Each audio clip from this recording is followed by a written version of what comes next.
No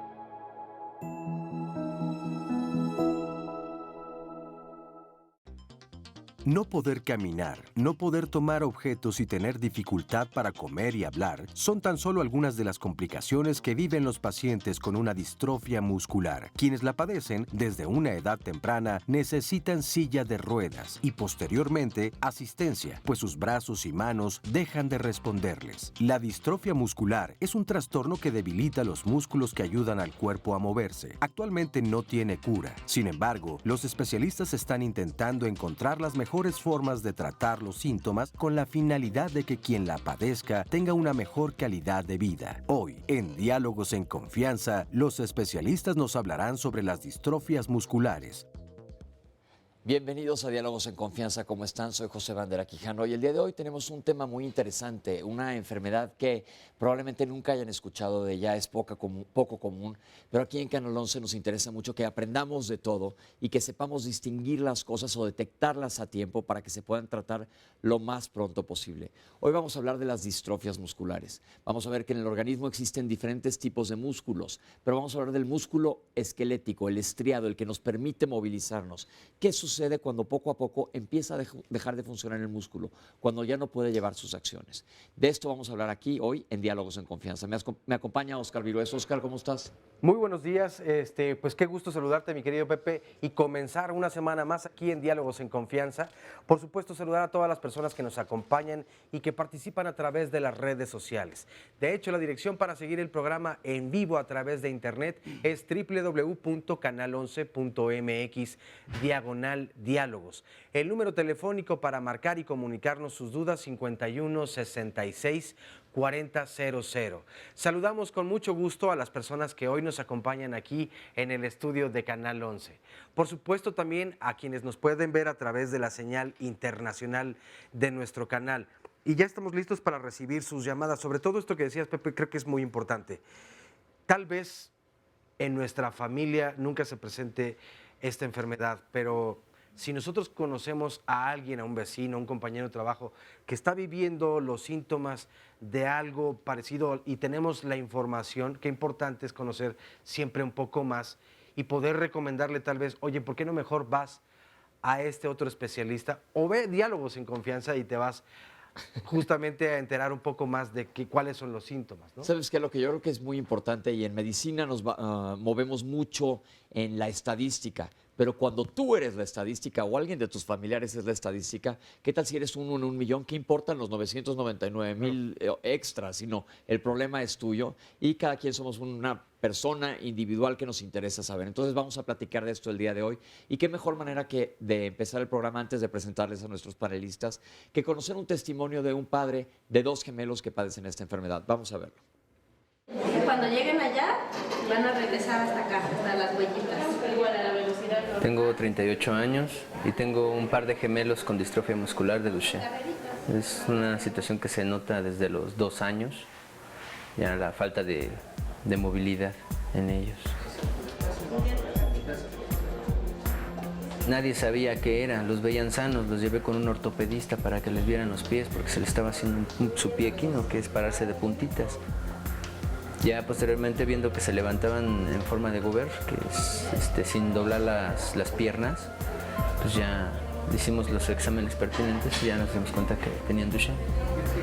Ha sido duro el proceso de saber que tienen una distrofia tan destructiva como es el Duchenne, porque pues los niños se van muy rápido, es decir, pierden fuerza muy rápido, quedan inmóviles muy rápido. Esa es la situación por la cual empiezan a desplazarlos, ¿no? Por ejemplo, mis niños tienen 9 años, pero realmente se comportan como un niño de 5, o sea, interiormente es un niño de 5. y conviven con niños más grandes. Obviamente los niños no es que sean crueles, realmente todos los niños son lindos, pero lo único que pasa es de que pues no entienden la situación. Los profesores piensan que son flojos, los profesores de educación física pues creen que los niños tienen algún tipo de pereza, ¿no? O mala alimentación. Procuramos informarle al maestro acerca de la condición de ellos y cómo va a irse empeorando. Hay pocas personas que conocen este padecimiento, muy pocas personas, hay poca información acerca del mismo y eso te genera mucho miedo, el no saber a dónde acudir, a quién acudir, con quién te puede ayudar. Bueno, las psicólogas han platicado con nosotros acerca de tanatología, cómo lo están llevando los niños, porque no es fácil decirle a un niño que come bien, que hace su tarea y que hace ejercicio, decirle, hijo, pues todo lo que hagas no va a servir de nada, de todos modos vas a llegar a la misma condición. Como gemelos siempre existe la competitividad, de que uno puede más y el otro puede menos, pero a pesar de ser gemelos, sus características como personales son distintas. El que puede más es porque tiene también la capacidad de ser más aventurero, de ser más aventado, de darse cuenta de que si no lo hace él, nadie lo va a hacer por él. Pero el otro pequeño también en su inteligencia, porque es muy listo, se da cuenta de que al hacerse más frágil, obtiene muchas cosas. Porque la gente lo que hace es, ay mira, se cayó, lo ayudo. Ay mira, quiere esto, se lo doy. Entonces son dos cualidades completamente diferentes en ambos. Entonces, ¿cómo es que ellos se la llevan? Pues yo le doy gracias a Dios también eso de que sean gemelos y se acompañen. Porque hasta cierto punto la igualdad en ellos con respecto a la situación les permite ser felices. Ahí lo tienen, un testimonio de un padre preocupado por sus hijos con este tipo de enfermedad. Les voy a presentar a los panelistas que nos acompañan el día de hoy, especialistas en la materia que nos van a explicar ampliamente de qué se trata esto y sobre todo si tienen dudas que sepan ustedes con quién acercarse, a quién acudir. En primer lugar, la doctora Roselena Escobar Cedillo. Doctora, muchas gracias por acompañarnos. Muchas gracias por la invitación. La doctora es jefa del Servicio de Electromiografía y Distrofia Muscular del Instituto Nacional de Rehabilitación de la Secretaría de Salud. El doctor Ramón Mauricio Coral Vázquez, especialista en genética y biología molecular. Gracias por estar aquí. Profesor investigador de la Escuela Superior de Medicina del Instituto Politécnico Nacional. Antonio Miranda Duarte, investigador adscrito al Servicio de Genética del Instituto Nacional de Rehabilitación de la Secretaría de Salud. Muchas gracias por estar aquí con nosotros. Y finalmente el doctor Óscar Hernández Hernández, investigador adscrito al Laboratorio de Medicina Genómica del Instituto Nacional de Rehabilitación de la Secretaría de Salud. Buen día, gracias por la invitación. Muchas gracias por acompañarnos. Y yo creo que antes de entrar de lleno al tema, yo comenté al principio en la introducción que existían diferentes tipos de músculos en nuestro organismo. Existe el músculo liso, existe el músculo esquelético. ¿Podríamos hacer la diferencia para que la gente entienda por dónde vamos? Bueno, el músculo esquelético es el que de alguna manera vamos a tener en los brazos, en las piernas, ¿verdad? En la cara, todos los movimientos que nosotros realizamos es a través del músculo esquelético. El músculo cardíaco es el corazón propiamente y el músculo liso es los órganos internos del cuerpo, ¿verdad? Los intestinos, ¿verdad? Las vísceras, todo lo que está dentro de nosotros. Esa es la diferencia propiamente. ¿Cómo funciona un músculo? ¿Qué tiene que pasar para que yo pueda hacer esto? ¿Qué sucede? Mi cerebro le manda una señal al músculo y ¿qué es lo que pasa? Sí, el cerebro manda una señal al músculo para que haya una contracción y haya una relajación. Sin embargo, hay muchos mecanismos internos que pueden estar involucrados para que pueda realizarse esto. No solamente es una señal del cerebro y de las raíces nerviosas que van de la médula, que de alguna manera internamente hay ciertas estructuras que nos van a ayudar a poder hacer esa contracción y esa relajación. Es decir, el cerebro va a mandar a través de los nervios una señal al músculo que dice, levanta esta pluma y escribe, pero intrínsecamente en los músculos existen diferentes vías fisiológicas para que se lleve a cabo esta función. Un engranaje, por así decirlo, para que funcionen adecuadamente. Sí, lo que sucede es que cuando se manda la señal al músculo, se dispara una corriente eléctrica. Esa corriente eléctrica hace que la maquinaria de contracción del músculo se prepare, entonces el músculo se prepara y se contrae. Una vez que termina la contracción, ese músculo tiene que regresar a un estado de reposo, que es lo que normalmente debería de ocurrir. Se contrae, se relaja y entonces queda el músculo de manera normal. Eso sería condiciones normales. Eso es en condiciones normales. Primero hay que entender lo normal para poder comprender lo anormal. Y tenemos justamente una cápsula de cómo funcionan los músculos. Vamos a verla. ¿Qué pasa en los músculos cuando hay distrofia muscular? Los músculos están compuestos por miles de fibras musculares. Cada fibra es realmente un número de células individuales que se han unido durante el desarrollo y están encerradas por una membrana exterior. Las fibras musculares que componen los músculos individuales están unidas por tejido conectivo. Los músculos se activan al recibir una señal o impulso que viene desde el cerebro a través de los nervios periféricos. El nervio se une al músculo en la unión neuromuscular o placa neuromuscular, en donde hay un espacio en el que se libera la acetilcolina, un neurotransmisor que causa la contracción muscular. La función de las membranas de las fibras musculares es evitar que éstas se lastimen cuando se contraen y relajan. Cuando se daña esta membrana protectora, las fibras musculares comienzan a perder una proteína que es necesaria para producir las reacciones químicas que producen la energía para las contracciones musculares, lo que causa más daño. Con el paso del tiempo, las fibras musculares afectadas mueren llevando a la degeneración muscular progresiva. Bueno, pues ahí quedó ya muy claro, más fácil explicado con dibujos, como nos gusta, para que la gente capte perfectamente. Pero ahora sí, entrando de lleno al tema, ¿qué es una distrofia muscular? Pues, es una degeneración del músculo. Lo que sucede es que el paciente comienza a tener un problema en el músculo y este se empieza a degenerar. Entonces comienzan a tener debilidad muscular. Aunque también es importante comentar que son como dos grandes grupos de enfermedades, que serían las causadas por afección al nervio y otras que son causadas por afección al músculo. Entonces son diferentes, pero ambos grupos causan debilidad muscular progresiva en todos los casos. Ok, entonces independientemente si viene por el nervio o por el músculo se va a acabar debilitando en la distrofia muscular. Claro, Así es. pero bueno, la distrofia muscular, la afectación es en el músculo. Ok. Ajá, pero hay muchas enfermedades que son enfermedades neuromusculares que pueden afectarse la médula, el nervio, la unión neuromuscular, como nos indicaban en el video, o el músculo en sí. Todas ellas van a producir debilidad muscular. Pero en las distrofias afecta el músculo. El músculo es el que está afectado en las distrofias musculares. Pero es importante para hacerlo diagnóstico diferencial entre otras que van a producir debilidad, que no son distrofias musculares, pero también son enfermedades que afectan y producen debilidad, ¿verdad? Es decir, alguien que tiene un accidente y se parte la médula va a tener un problema neurológico que secundariamente va a dar la debilidad muscular, Claro. pero no es un problema primario del músculo. Bien. Hoy vamos a hablar de un problema primario del músculo. ¿Qué tan frecuentes son estas enfermedades en nuestro país? Así de epidemiología real no se conoce. Hay algún cálculo que se estima que de Duchenne a Becker habría unos 6,000, 10,000 niños con Duchenne. Pero a mí me gustaría mencionar que todas las distrofias musculares son enfermedades genéticas. Es decir, para que dé una distrofia muscular tiene que haber una mutación, una alteración en algún gen que produce una proteína muscular.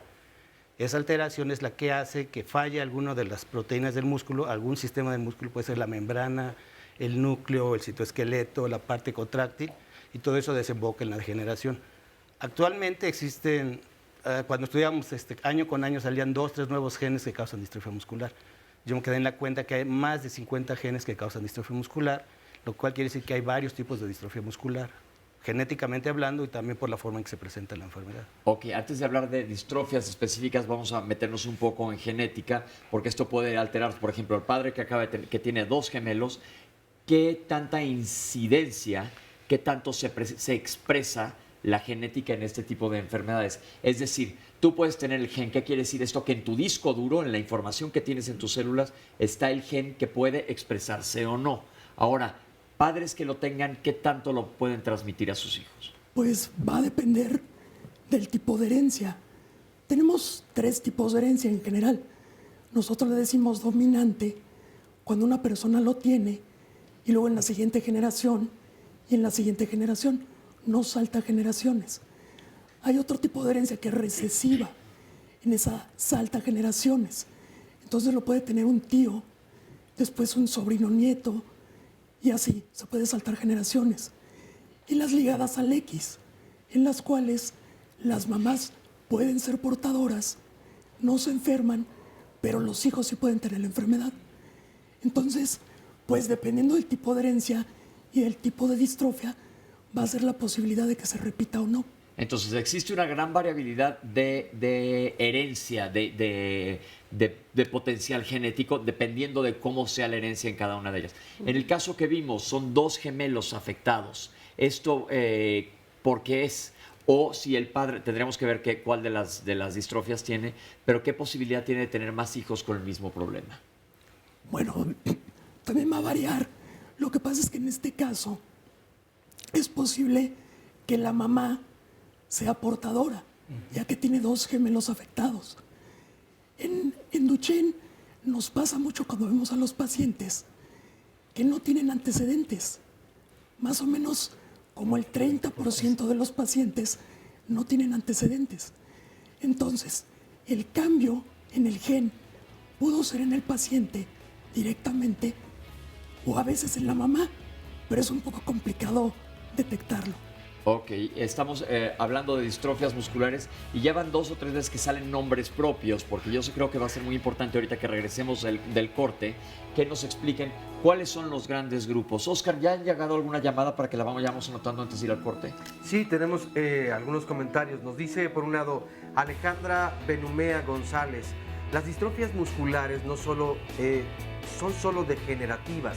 Conozco a un pequeño de 5 años que no subía bien las escaleras, se levantaba del suelo sin doblar sus piernas, no brincaba y su caminar era diferente. Hoy en día el pequeño ya da marometas, salta y despega sus 2 pies, ya baja escaleras sin agarrarse y alternando las piernitas y está con mucha actividad todo el día. Bueno, tenemos algunos más, pero pausa y regresamos.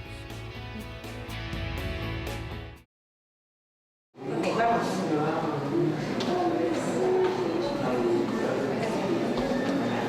Muy bien. Llegas a los conitos y te regresas. La distrofia característica es debilidad muscular. En los pacientes desde el inicio de su desarrollo presentan un retraso, son pacientes que generalmente no gatean, caminan más tarde que los niños de su misma edad. Ya con el paso del tiempo ellos presentan alteraciones para correr, se caen frecuentemente, se cansan y generalmente muchos de ellos en edad preescolar son diagnosticados como problemas de postura o como pie plano. Ahora vamos a subir las escaleras. Ya sabes, tienes que llegar hasta arriba, ¿ok? Muy bien, empieza. Después presentan ya mayor alteración como dificultad para subir escaleras, dificultad para hacer actividades por encima de su cabeza y posteriormente pues ya se van caracterizando porque pierden la capacidad para caminar y ya en etapas tardías ya presentan alteraciones respiratorias y cardíacas que generalmente son la causa de muerte.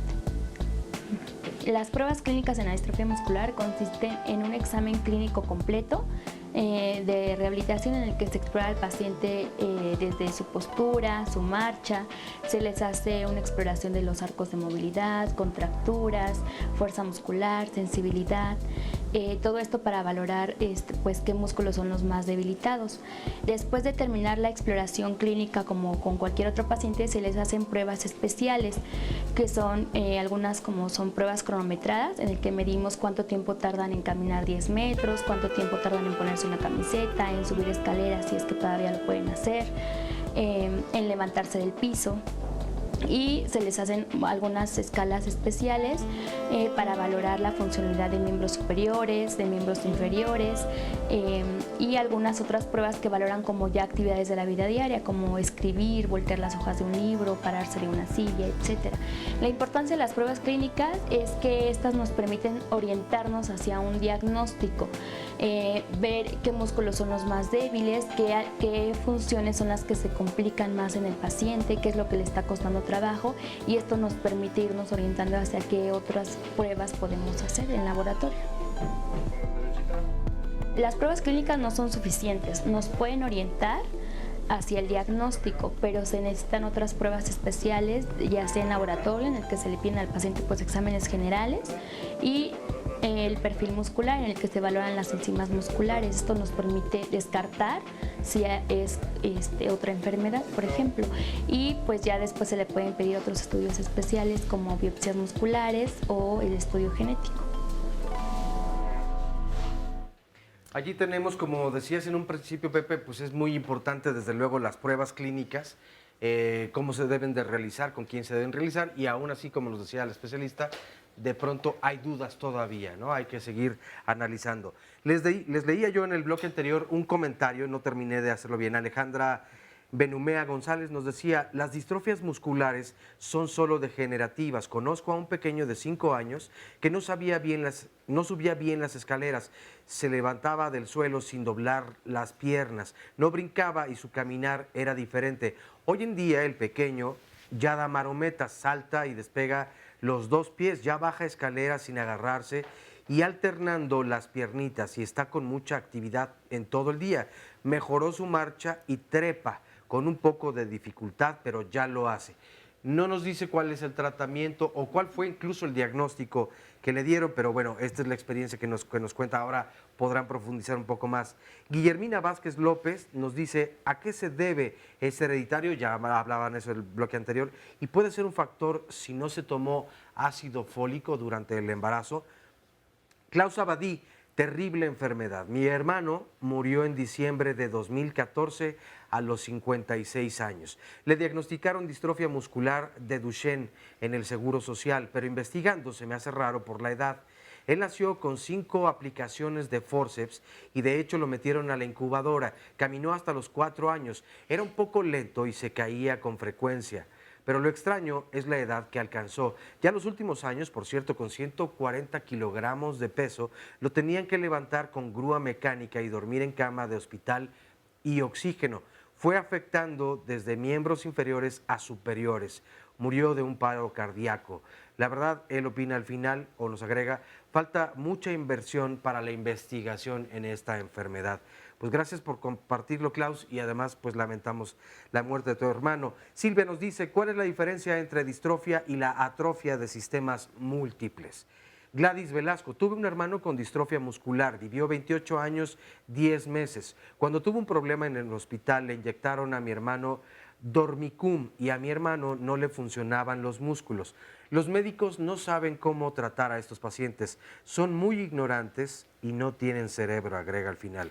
Marta Baltasar Zavala, me gustaría que hablaran sobre la mutilación. Tengo un hijo con distrofia de Duchenne, tiene 11 años, lleva 3 años en silla de rueda, pero tengo 2 hijos mayores que no padecen dicha enfermedad. He escuchado que se debe a una mutación o a la mutación de un gen. Y por otro lado nos dice Armando Antuna, mi hijo tiene 14 años y tiene distrofia muscular de Duchenne, asegurado consciente. No se sabe de números porque no hay apoyo para que la gente reporte esta enfermedad.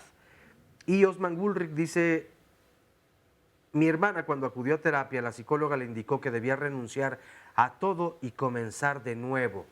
Y entonces pone abandonar casa, marido y trabajo. Solo tenía depresión leve y además biológica. Supongo, nos agrega que la psicóloga era un poco obsesiva. Bueno, ¿qué parte tan importante también supongo que es la parte emocional, evidentemente? No solamente para quien lo está viviendo, sino para quienes acompañan. Por ejemplo, el papá que en un principio veíamos que nos compartía su testimonio, pues seguramente también nos afecta bastante. Y sobre todo la duda de no saber qué es lo que está sucediendo. Como vimos, y me gustaría retomar desde ahí, el diagnóstico diferencial es clave. Ya nos hablaron ustedes un poquito de esto en el bloque anterior. Ahora, como dijo el papá, se tardaron en llegar al diagnóstico. Es común, pues nos pasa mucho aquí en Diálogos en Confianza, que la gente habla y dice, se tardaron mucho en diagnosticarme. Piensan que son problemas de la marcha del pie. ¿Qué pasa? Sí. El problema es que pues, los niños pueden tener un retraso en el desarrollo psicomotor. Esto es que algunos de ellos refieren sus madres que no se sentaron o no caminaron a una edad adecuada. Esto puede ser o no, puede ser un desarrollo normal. Sin embargo, a veces desafortunadamente pueden acudir al pediatra, al médico general, y algo que repiten ellos mucho es que les dicen son flojitos, hay que esperar un tiempo y se les dan programas de estimulación para que de alguna manera ellos puedan mejorar su desarrollo. Sin embargo, esto pues sigue avanzando y pues en la edad preescolar pues ellos empiezan a tener caídas frecuentes y esto hace que los lleven o dificultad para correr y lo llevan al ortopedista, al médico general o a cualquier médico y les dice que tiene pie plano. Les mandan sus plantillas y desafortunadamente esto no los mejora y ellos tienen que pues buscar otra alternativa porque los médicos a veces les pueden decir hay que esperar, es flojito.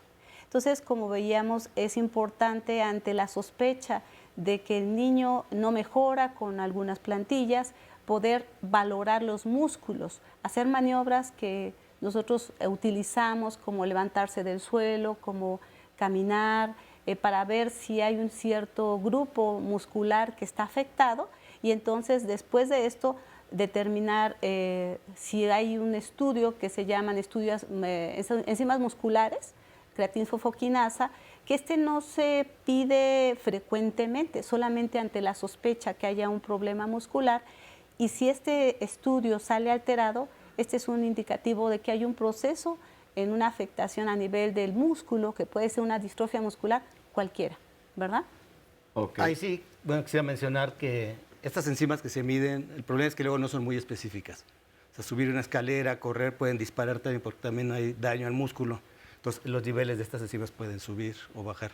Pero es un indicador importante para saber que un foco rojo, claro, que por ahí va la cosa. Sí. ¿Qué es esto? Importante. Es decir, para toda la gente que nos está viendo, porque yo soy médico y yo estudié medicina y demás, pero es un tema que ves rápidamente porque con la incidencia es relativamente baja. Claro. No es un tema que estés viendo continuamente. Igual en las subespecialidades, si no vas a dar con el especialista adecuado, le pasa a la gente, como hemos visto, que van a estar en un peregrinaje antes de llegar al diagnóstico. Entonces, focos rojos para los padres, sobre todo, si ves que tu hijo no puede caminar, no se puede levantar, está más lento, llévalo al médico. Si ves que no mejora con lo que hace el médico, a lo mejor lo tiene que llevar con un especialista que sería, ¿quién? Pues un rehabilitador, un neurólogo principalmente. Ok. ¿Por qué? Bueno, ahorita los ortopedistas, con todo respeto que me merecen, ya están un poquito más, inclusive en el hospital, nosotros estamos viendo que ya están más conscientes de esto, pero antiguamente los ortopedistas a veces no se ponían un poquito atención en relación a lo mejor es un defecto de postura, un pie plano, ¿verdad? Entonces, yo creo que los rehabilitadores o los neurólogos son los que van a ser más indicados y aún ahorita algunos ortopedistas, si no me van a regañar. No, está bien que lo digamos No, porque usted somos no, muchas los veces, ortopedistas. pero somos los médicos que muchas veces no sabemos del tema, como hemos visto que pensamos que es algo más y no estás dando el diagnóstico. Entonces se vale hacer una red de apoyo para poder mandar a la gente con quien le toque. Claro. Ahora, ya nos explicaron en la cápsula, además de la exploración física que hacemos todos los médicos, se hacen pruebas específicas como pedirles que se levanten, etcétera, para ver si hay algún grupo muscular que está fallando. Y estas pruebas de laboratorio, la creatinfosfoquinasa que mencionó el doctor, es una enzima que cuando el músculo se lastima se eleva. Como dice el doctor, por hacer mucho ejercicio, una clase de spinning te puede levantar esto, una inyección te puede levantar esto. Pero ese ya es un indicador. Claro. Y lo importante es que si tu familiar, tu hijo o alguien que tú conozcas estás viendo con este tipo de problemas, acudan con un neurólogo o un rehabilitador para saber qué hacer. Ahora, alguien nos volvió a preguntar de la herencia. ¿Por qué unos hijos sí y otros no? Pues depende del tipo de herencia. Perdón, depende de la herencia. Por ejemplo, en Duchenne, que es la más frecuente, puede ser que en la familia haya antecedentes. Generalmente solo los varones están afectados. Entonces, puede ser que un niño con Duchenne tenga un tío, hermano de la mamá, con la enfermedad. Eso querría decir que la señora posiblemente es portadora. Si la mamá es portadora, la posibilidad de que se repita es del 50% para el siguiente embarazo, si el hijo es varón. Y si es mujer, tiene 50% de posibilidades de ser portadora. Pero eso en Duchenne, en las otras cambia. Por ejemplo, están las distrofias de cinturas, que la gran parte son recesivas. En ese caso, los papás son portadores. Y el riesgo de que se repita es del 25%. Todo depende de la enfermedad y del tipo de herencia. Ok, y vuelvo a insistir que es muy importante que estemos conscientes que existen diferentes tipos de distrofias musculares. La más común de ellas, y ya salió el nombre varias veces, es Duchenne. Lo vamos a estar escuchando a lo largo del programa, pero vamos a hablar de manera general, no específicamente de cada una, porque son muchísimas, Claro. pero lo que queremos aquí es crear conciencia, saber qué es lo que se tiene que hacer. Entonces, un padre, ¿qué pasó, Oscar? Es que hablando precisamente de la gran gama de distrofias que existen musculares, nos dice Susana Estrada, mi hijo tiene distrofia fascioescapulohumeral. Fascioescapulohumeral. Humeral. Y yo, su mamá, soy también portadora. Mi hija también lo tiene, pero mi hijo lo tiene más fuerte. Nos están tratando en el Hospital General y nos han tratado muy bien, pero la verdad es que es desesperante porque no hay tratamiento. Mi bisabuelo lo tenía, mi abuela también, algunas tías, primos, y ahora lo veo en mis hijos, y yo un poco que todavía no están muy afectados, y piensan que están bien. Aquí sí hablamos de, bueno, ya nos mencionó todos los familiares, evidentemente sí ha habido...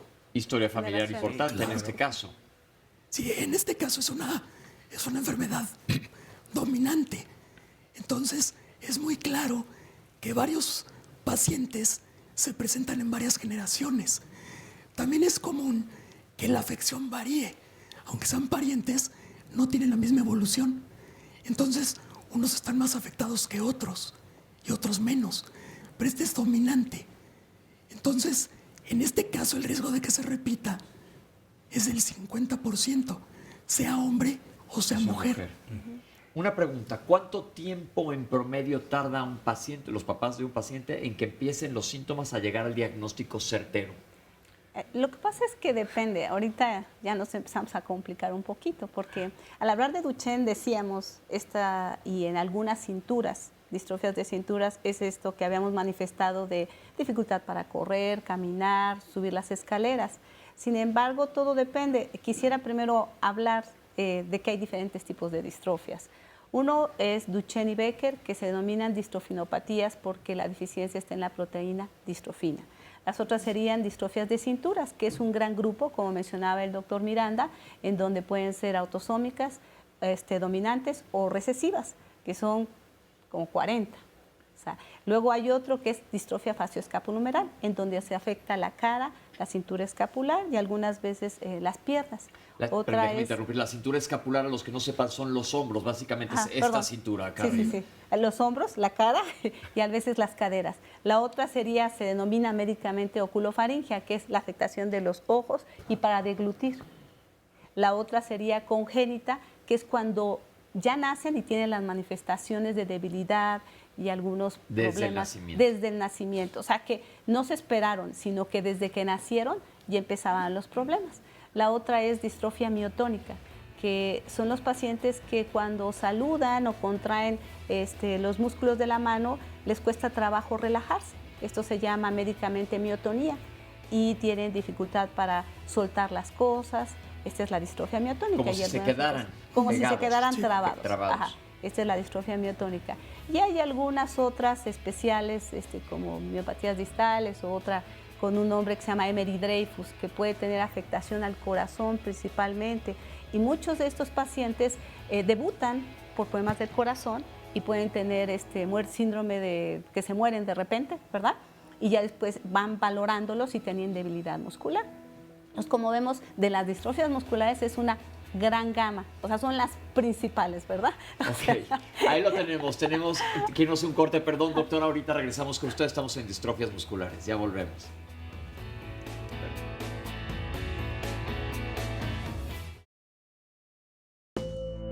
Una biopsia muscular es un fragmento de músculo que se toma del paciente, el cual nosotros utilizamos para analizar e identificar el tipo de distrofia muscular del cual se está sospechando.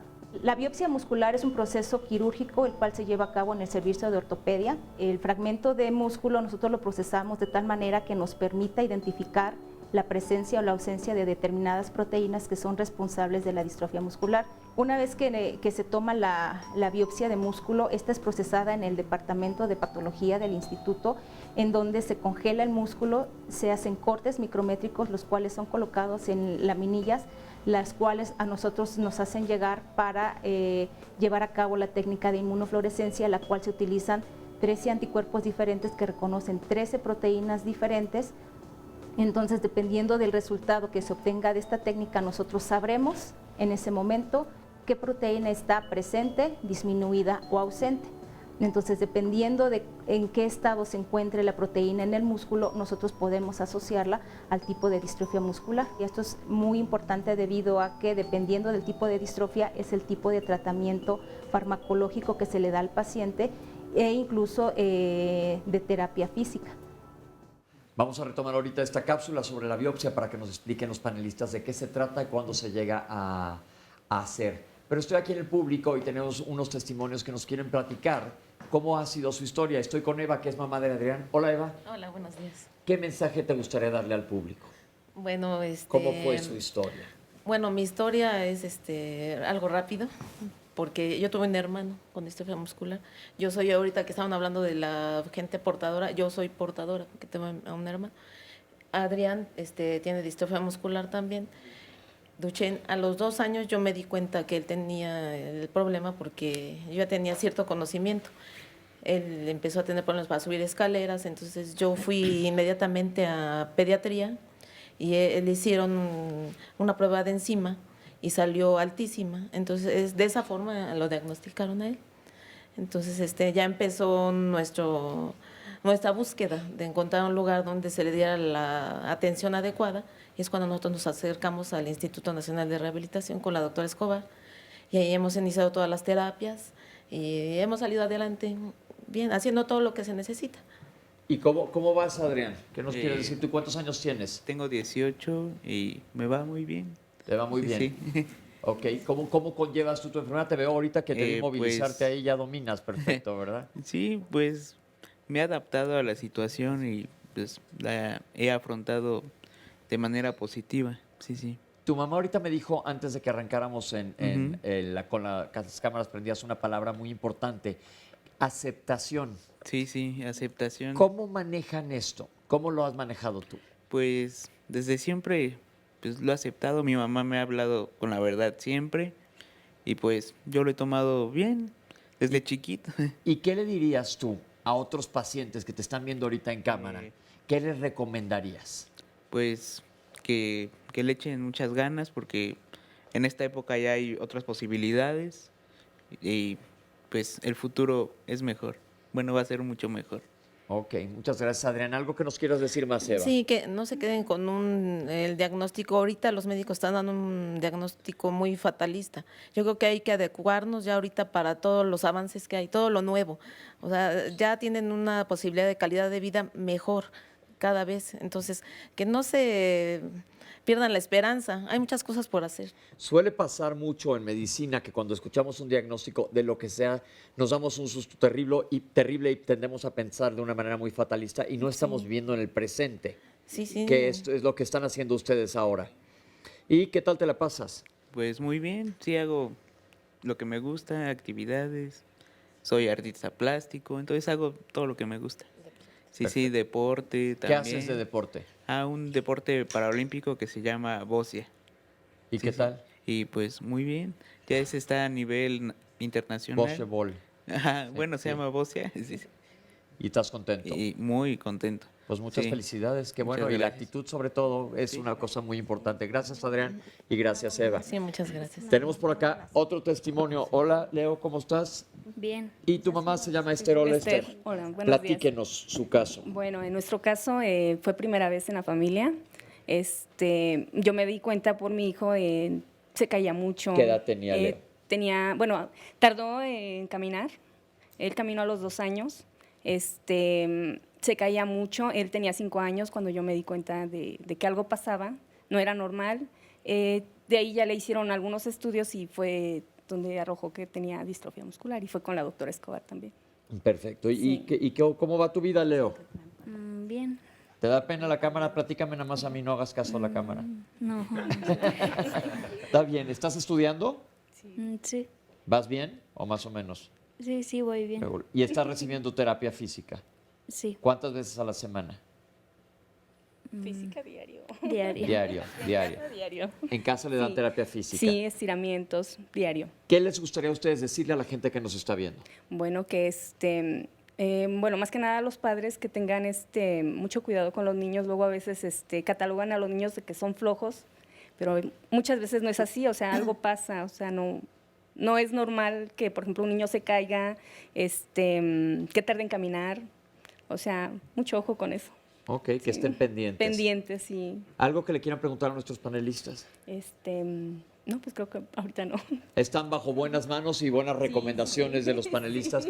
Nos da gusto escuchar testimonios como estos, porque como dijo Eva, claramente siempre la situación fatalista empeora todo, ¿no? Ver las cosas como las veas, porque la realidad es lo que está pasando. No hay que pelearse con ella. Sí, hay que buscar terapia. Espérame, porque no te oyen, tengo que poner el micrófono. Perdón, hay que buscar terapia, ayuda. No hay que quedarse con todo lo que por lo que uno está pasando, porque eso afecta a la larga. Entonces, desde chiquito Adrián ha ido a terapia desde los 5 años. Perfecto. Entonces, por eso él tiene este optimismo. Qué bueno, me da gusto escucharlos. Ahora ¿qué pasó, Oscar? Importante el apego al tratamiento, porque nos comparte Tania Alonso. Yo sí quiero compartir con ustedes. A mi suegra la diagnosticaron distrofia miotónica. Para mí ha sido muy duro enterarme de las posibles consecuencias, pues tengo 2 niñas. Actualmente la están tratando en neurología. Le dan terapia física, pero al parecer ella no quiere cooperar. Yo me estreso demasiado, pues estamos en espera de estudios de genética. ¿Saben de algún centro de apoyo psicológico para familiares? Al parecer soy la única en la familia que le está dando la importancia a esto. Gracias por tomar en cuenta las sugerencias, pues hace algunos meses solicité este programa. Pero la importancia, pues del apego a tratamiento, porque todo va en pro de la calidad de vida de las personas, pero por eso también decíamos en un principio, y de quienes les rodean, por eso ella solicitaba el apoyo psicológico para la atención de las demás personas, ¿no? Si es que el paciente no quiere apegarse al tratamiento. Pues eso es importantísimo y ahorita vamos a hablar del plano emocional. Pero tenemos otro testimonio aquí de Sandra y Rodolfo. Hola. Hola, buenos días. ¿Qué nos quieren platicar ustedes? Bueno, nuestro caso es muy distinto a los que ya hemos escuchado. Mi hijo Rodolfo tiene 14 años. A nosotros nos diagnostican distrofia muscular cuando él cumplió 12 años apenas. Su vida fue normal, completamente normal. A partir de los 8 años empezó a haber pequeñas diferencias en cuestión de movilidad, en cuestión de la forma en que caminaba, pero precisamente los ortopedistas nos decían, pie plano, hay un poco de alongamiento de tendón, eso quiere decir que el tendón estaba un poco corto. Esto les dijeron los ortopedistas. Los ortopedistas. Okay. Lo iban a operar a los 12 años, fue que lo iban a operar de un tendón, porque ya estaba, había acortamiento, y el ortopedista es cuando nos dice, no, algo más hay en el niño, no lo puedo operar, necesitan visitar a un neurólogo. Afortunadamente a nosotros todo se nos dio muy rápido. Dimos con la doctora Escobar muy rápido de que nos dicen que hay un problema con Rodolfo. Fueron 2 o 3 meses que teníamos un diagnóstico certero. Y empezaron con rehabilitación Inmediatamente. Él toma un medicamento y la terapia es diaria y afortunadamente Rodolfo está muy bien. Ok, muy muchas bien. gracias, Sandra. Pero ahora le voy a preguntar a Rodolfo, ¿tú cómo te sientes? Muy bien, la verdad es que ya mucho mejor porque A ver, voltea a ver a la cámara ya. hace como 2 años pues tenía el tendón alongado, pero ya me operaron. ¿Y cómo te sientes ahora? Bien, muchísimo mejor porque ya me puedo levantar, porque antes cuando estaba en el piso no me podía levantar. Oye, ¿y tú vas a la escuela? No, ¿Y pero estás estudiando en casa? no tampoco. ¿Pero estás haciendo tus terapias todos los días? Sí. Lo que veo es que no te da ninguna pena nada, eso está buenísimo. Muchas felicidades. Sí, gracias. ¿Te sientes bien? Sí. ¿Qué le quieres decir a otros niños que nos están viendo que no saben bien qué les está pasando? Pues que le echen muchas ganas, porque igual a mí me decían en la escuela que pues, por ejemplo, cuando no podía levantar una pelota me decían que si me daba flojera hacer, luego muchas veces me reprobaban en educación física, pero que le echen ganas. El caso es que una vez que sepas ya lo que tienes, pues ya no es cosa de que no era de echarle ganas a la escuela, Sí. sino que estaba sucediendo otra cosa más. Sí. Muchísimas gracias por compartir con nosotros. Gracias. Muchas gracias. Ahora le regreso para allá la conversación. Hablamos en la cápsula de la biopsia muscular. Doctores, ¿cuándo se llega a la biopsia muscular y qué información nos va a dar? Bueno, normalmente la biopsia se llega cuando hay una sospecha de distrofia muscular. Entonces ahí lo que hay que hacer es tomar una porción de músculo y hacer cortes muy finos, como se decía en la cápsula. Y lo primero que se ve es la estructura del músculo, si este músculo guarda una estructura normal o tiene una estructura ya con invasión de tejido adiposo, grasa y tejido fibrótico. Entonces uno sospecha de que hay algo que está pasando en este músculo, que el músculo se muere, se degenera y ese músculo que muere se recambia por tejido conectivo y adiposo, es grasa. Entonces eso que se recambia, uno diría, bueno, ¿cuál es la causa de esa distrofia muscular? ¿Qué proteína es la que está causando? Si se tiene antecedentes, como decía el doctor Miranda, de que es de origen, que viene una herencia ligada al X, uno puede sospechar de Duchenne, Becker. Cuando es una herencia más dominante, recesiva, uno sospecha de otra proteína. Entonces, cuando se tiene que hacer unas pruebas para detectar cuál es la proteína que está dañada. Uno dice, bueno, ¿es esta o aquella otra proteína? Entonces, se hacen otras pruebas que se llaman de inmunofluorescencia. Pero el diagnóstico no es tan simple, porque en las distrofias musculares muchas veces la pérdida de una proteína no es la causa primaria de la distrofia. Hay otra proteína que es la que puede ser la causante de la distrofia muscular. Entonces, si yo solo detecto una, diría, bueno, es Duchenne porque está ausente distrofina. O es de cinturas porque hay unas proteínas que se llaman sarcoglicanos y está ausente un sarcoglicano. Pero la deficiencia de distrofina causa la ausencia secundaria de las otras y viceversa. Entonces, uno tiene que llegar a la prueba molecular genética para Ahorita detectar vamos por allá, hay una cápsula más adelante de la prueba genética. Me quiero detener un poco en la biopsia, porque la palabra biopsia tiende a asustar mucho, independientemente de la biopsia, de donde sea. ¿En dónde la toman? Porque la gente normalmente asocia biopsia a cáncer. Normalmente es la idea general que existe en el público. Y biopsia no es otra cosa más que analizar el tejido para buscar alguna patología u enfermedad que esté ocurriendo. ¿De dónde se toma? ¿De qué músculo se toma normalmente? ¿Y cómo es el procedimiento? Se toma de los músculos estos del brazo, se llaman deltoides, ¿verdad? O del bíceps, o de uno de la pierna, el cuádriceps. ¿Por qué esos músculos? Porque son los que están más estandarizados. Y finalmente por eso se tiene que tomar de esos músculos. Lo tiene que tomar una persona que sepa, puede ser un cirujano, un neurólogo que esté entrenado, ¿verdad?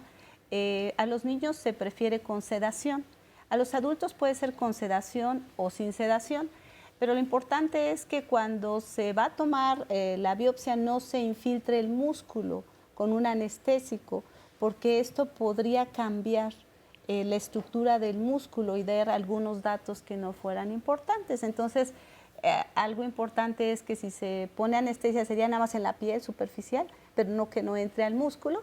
Y se toman en centros que deban de saber hacerlo y que tengan los instrumentos para poder analizarlo. Que esto es bien importante, porque, lo que pasa es que muchas veces cualquiera puede tomar una biopsia, pero si esa biopsia no se va a un lugar en donde se analice, no solamente que sea cambios distróficos, sino que pueda determinarse. En el caso de distrofias musculares se tiene, como decía el doctor Coral, saber las proteínas, tener los reactivos necesarios para poder determinar las diferentes proteínas, distrofina y otras. Es decir, ¿por qué es importante esto? Dos cosas muy claves que dijo la doctora. Normalmente cuando nosotros vamos al dermatólogo o a cualquier lado que nos van a tomar una biopsia, nos van a tomar un pedacito de algo, te infiltran con gilocaína normalmente o algún anestésico local. Lo que la doctora nos explica es que aquí es nada más la piel la que se tiene que infiltrar, porque si te vas más adentro del músculo, y esto no lo saben probablemente la mayoría de los médicos, puede salir alterado el resultado. Por otro lado, no en cualquier laboratorio de patología se debe de llevar a cabo, sino que sea un centro especializado. Como les comenté anteriormente, estamos hablando de enfermedades poco frecuentes. Entonces es muy importante que sepan con quién están yendo, porque no cualquiera lo va a hacer. Digo, como dice, tomar una biopsia la puede tomar cualquier persona, pero que sepan analizarla adecuadamente, porque no nada más es verla al microscopio, sino hacer diferentes tinciones y técnicas para buscar las proteínas. No los voy a complicar más, pero saber específicamente qué tipo de alteración está ocurriendo en el músculo para poderle dar un nombre y un apellido a la enfermedad. Así es, correcto. ¿Estamos correctos? Sí. Oscar, ¿qué más tenemos por ahí? Raúl Pérez nos dice, tengo 65 años, yo padezco distrofia muscular de Becker. Desde hace 5 años no puedo caminar. ¿Hay algún tratamiento a seguir?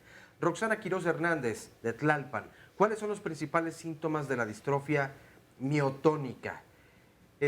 Guadalupe Rivera Navarrete. Tengo 3 hijos con distrofia muscular. Los 3 fallecieron y ningún médico se los detectó. Se lo detectaron a mi segundo hijo cuando estuvo internado. Ahora mi nieta de 23 años también la padece. ¿Qué es lo que puedo hacer para ayudarla? María Peña García. Mi hermana nació con distrofia muscular. Le aplicaron un tratamiento donde le insertaron un aparato, el cual lanza pulsaciones para que los músculos no se atrofien. Gracias a esto pudo llevar una vida normal, hasta que a sus 42 años falleció por el síndrome de Guillain-Barré. Marisol Esquivel: mi papá tiene distrofia muscular aparentemente de Becker. Él tiene 70 años y se la diagnosticaron hace 20. ¿Cómo saber qué tipo de distrofia muscular es la que tiene? Esta otra llamada es de María y dice: ¿hay alguna manera de prevenir la distrofia muscular? Y tenemos más llamadas, pero bueno, antes vamos a hacer una pausa y desde luego las respuestas pues a partir del siguiente bloque y en el último bloque también. No se vayan, estamos en Diálogos en Confianza.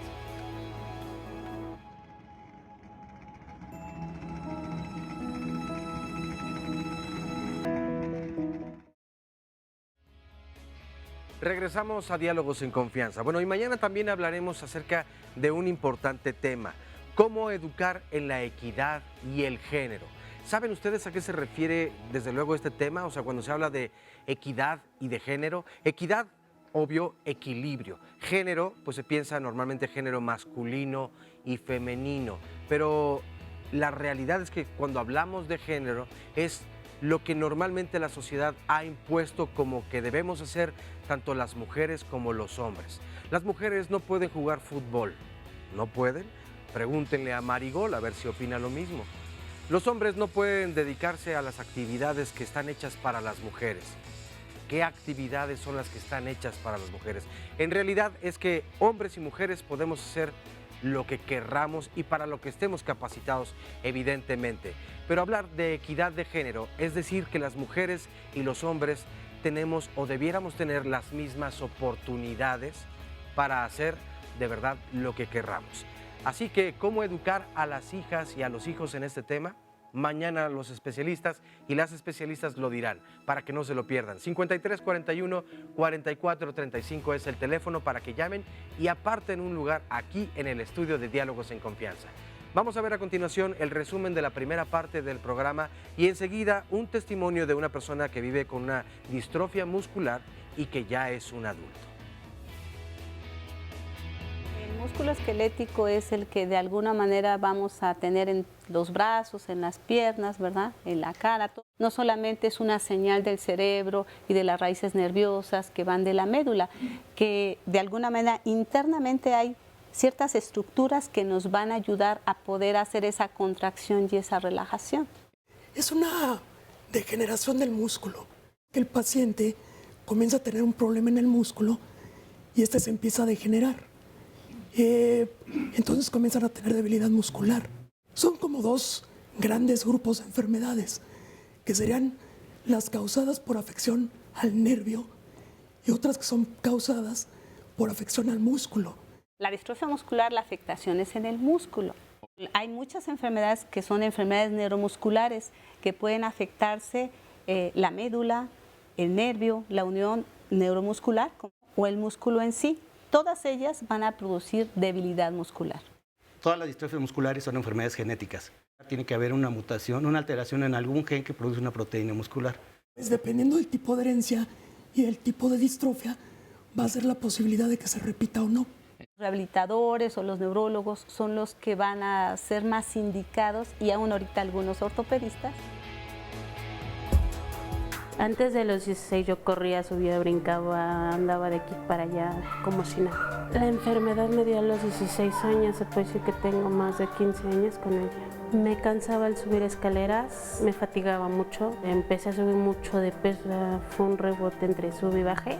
Yo hasta hace un año todavía caminaba, hace un año me rompí la pierna por la misma enfermedad y a raíz de yo ya no camino, o sea, sí me paro, pero ya no camino. Y gracias a Dios todavía me puedo levantar y hay mucha gente que ya no se puede levantar. A mí me ayudan, pero todavía estoy de pie, gracias a Dios. Yo ya no me puedo bañar sola, a mí me ayuda mi mamá. Me tienen que parar para pasarme de mi cama a la silla. Son cositas tal vez para mucha gente insignificante, pero para uno sí es muy difícil. Al principio a mi familia le costó mucho trabajo, porque mucha gente decía que era algo psicológico y no. Tengo un niño de 10 años, él no tiene la enfermedad, él está sano y está bien consciente. Desde el año que tiene, él sabe lo que tengo. O sea, él le preguntan y él dice, tiene distrofia muscular de cinturas. Él me ayuda a veces. Cuando voy al baño, me mete, me saca, me ayuda a acostarme, a acomodarme, a levantarme. Cuando necesito algo, él me lo da. Bien, pues ahí tenemos otro testimonio para demostrar lo difícil que es, y hablamos del impacto psicológico. ¿Cómo lo manejan ustedes con los familiares cuando se da un diagnóstico? ¿Qué se les dice a los familiares? Porque siempre viene aunado a un pronóstico. Bueno, el diagnóstico no es fácil. No es fácil, se platica con los familiares en relación a eso. Y bueno, aunque todas las instituciones que ven distrofia muscular tienen apoyo psicológico, a veces no es suficiente, ¿no? Es algo que, a pesar de que nosotros damos el diagnóstico de primera instancia, los papás como que no lo asimilan, sobre todo cuando son niños, y cuando son adultos tampoco. Inclusive tenemos pacientes que visitan diferentes hospitales. O sea, compartimos hospitales en relación a que los mismos pacientes van buscando que les den otro diagnóstico. Y bueno, sí tienen apoyo psicológico, sin embargo, yo en lo personal siento que no es lo mejor, porque las instituciones desafortunadamente tienen muy poco tiempo para poder estar viendo a los pacientes. Entonces, lo ideal sería que aparte de las instituciones pudieran ellos tener un apoyo extra, ¿no? Los centros de rehabilitación como el DIF, el Teletón, esa parte la tienen bastante bien. De hecho, en el instituto también la llevan a cabo, pero a veces no es suficiente. Pero yo creo que es bien importante que cuando los papás asimilan bien el diagnóstico, ellos van a darles a los niños el soporte que ellos requieren, en el caso de los niños, en el caso de las familias también. Me ha tocado ver adultos en donde los papás con los adultos no los comprendían, y cuando asimilan el problema de la enfermedad, los apoyan y cambia todo. O sea, mejora la calidad de vida. O sea, cuando ellos se entienden, como algo que decía Adrián y está Eva, enfrentan la enfermedad. Yo vi hace mucho tiempo un folleto que decía aprendiendo a vivir con una enfermedad neuromuscular. Y para mí fue básico, porque si uno aprende a vivir, no va a sufrir.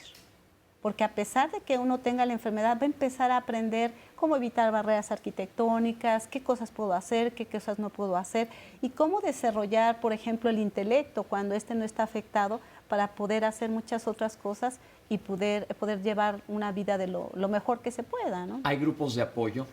Hay grupos de apoyo de pacientes. Bueno, en el instituto hay uno, el Teletón tiene un grupo de apoyo, el DIF tiene un grupo de apoyo, pero realmente yo pienso que no se tiene lo que se debe de tener.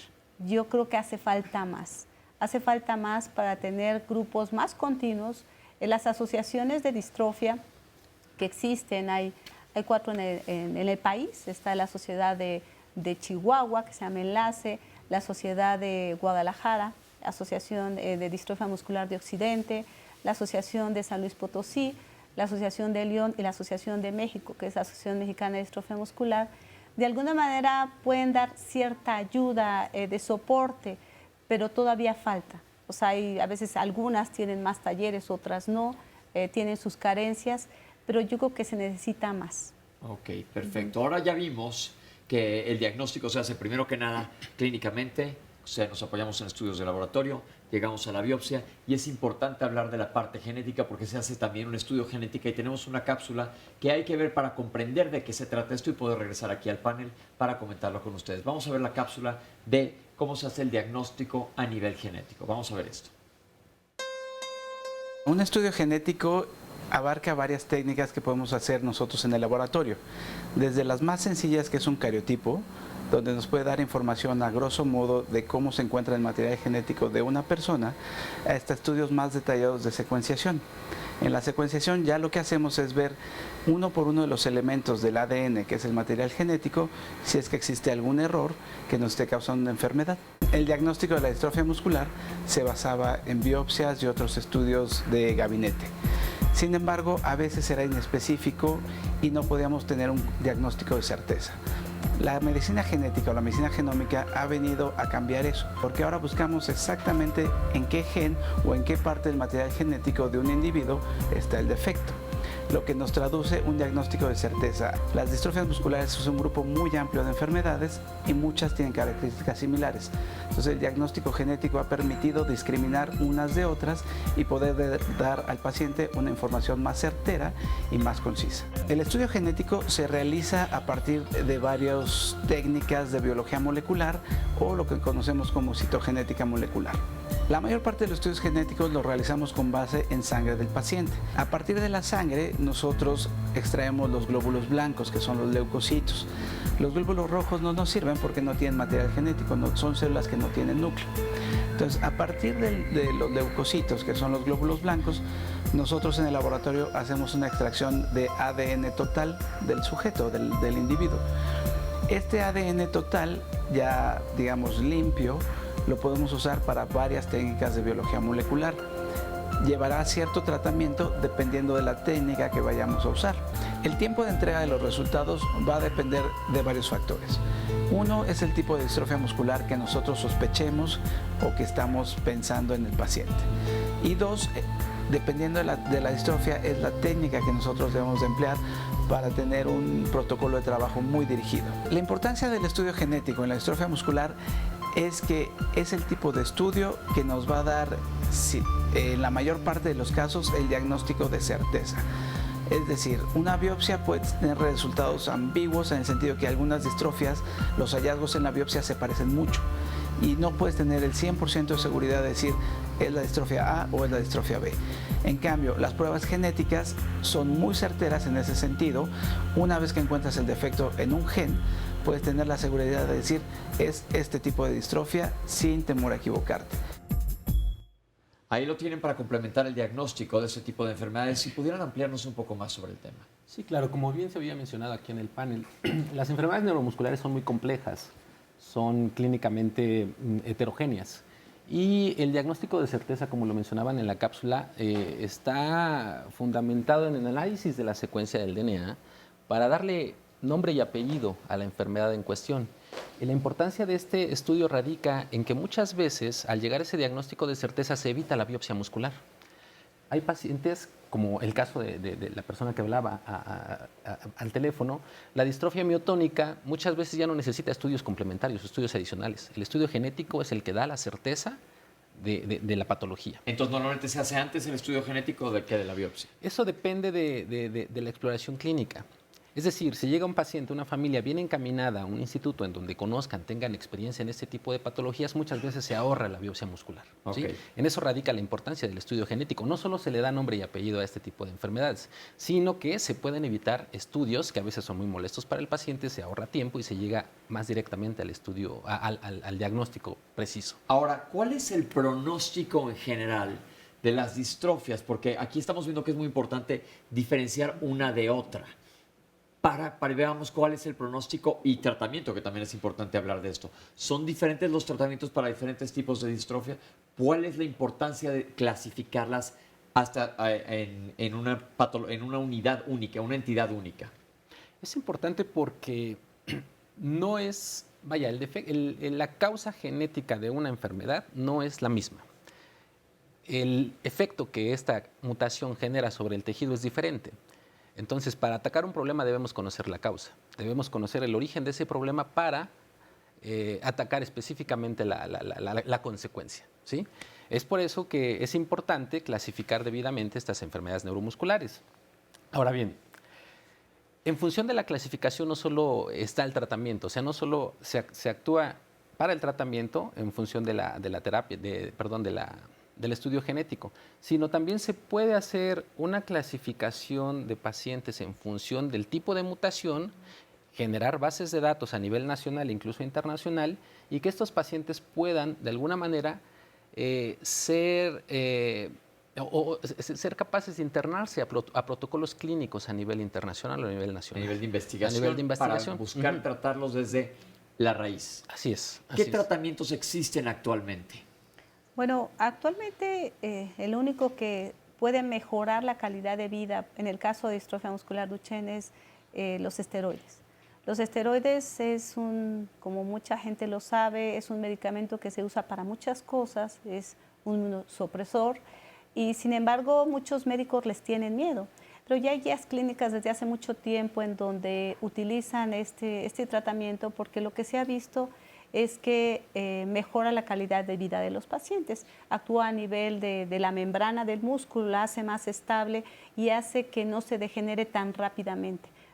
Se ha visto que puede hacer un equilibrio entre la degeneración y la regeneración, pero no todos los niños responden a los esteroides. Hay algunos que sí responden y de hecho se ha visto que genéticamente algunos pueden responder no tan bien, y que también es un grupo que puede ser muy selecto.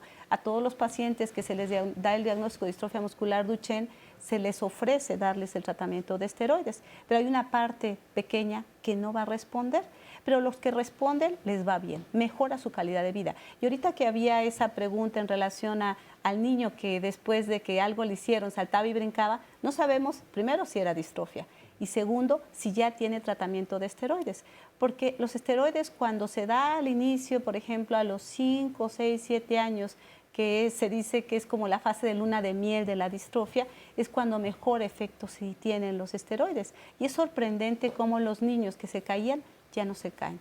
Y algunos de ellos pueden subir escaleras cuando el tratamiento puede ayudar en Duchenne. En distrofia muscular Duchenne o aún en en un Becker que está muy afectado, pudiera indicarse esteroides, no en el otro tipo de distrofias. ¿Y se dejan para siempre los esteroides? Sí, a pesar de los efectos secundarios, no se ha visto a nivel internacional cuándo se quitan, cuándo se retiran. Inclusive en los pacientes en silla de ruedas se ha visto que si ellos tienen funcionalidad en los brazos, se tiene que prescribir esteroides.